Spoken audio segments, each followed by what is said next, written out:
And speaking of fog, yeah, no kidding. Let's get a check we've and had see some if we foggy can mornings. where it is. With our current Cast 23 weather and traffic together. Elena, do we have any out there? Thankfully, I haven't seen any very dense fog just yet, but it looks like we could be getting some more, just like we had in Delano yesterday. Our northern county is pretty socked in, and we had those delays. So far this morning, though, everything is smooth, but that could change the closer we get to daybreak.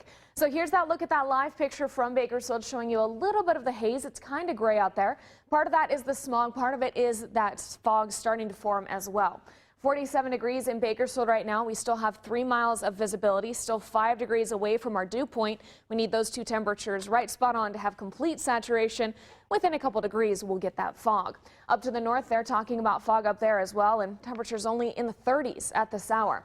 Now, the nice thing is we do have some cloud cover coming through. So even though we still have that ridge of high pressure trying to remain strong, starting to lose the battle a little bit. Don't worry, we're still talking about sunshine for today and tomorrow, but with high clouds coming through today. Now, the nice thing is if we can get enough of this cloud cover coming in, it will inhibit the dense fog, but we're still calling for patchy fog no matter what later this morning. Again, in the next hour or so, we'll really know what we're facing.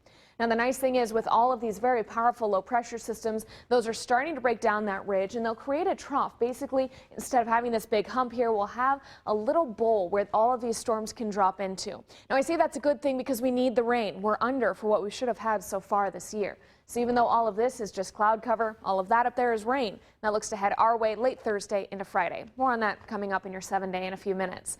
In our air quality, that's unhealthy for sensitive groups, though. Wood burning still prohibited, obviously. And later on today, very nice temperatures in those lower to mid 60s here on the valley floor and also up into all locations for the mountains. But a little bit windy there, so please be careful this afternoon and go ahead and plan not to wear a skirt today in that area. Not always the best idea on a windy day. Finally, down in our deserts, some upper 60s and even a 70-degree mark for Ridgecrest. Let's take a look at your traffic now, where Bakersfield looks just fine. I just checked all of our major highways. The CHP is patrolling for it, looking for it, and they say no fog so far. But again, up to the north of Kern County, they're already starting to see it come in, so we need to be careful no matter where you're heading this morning. Mike and Aaron.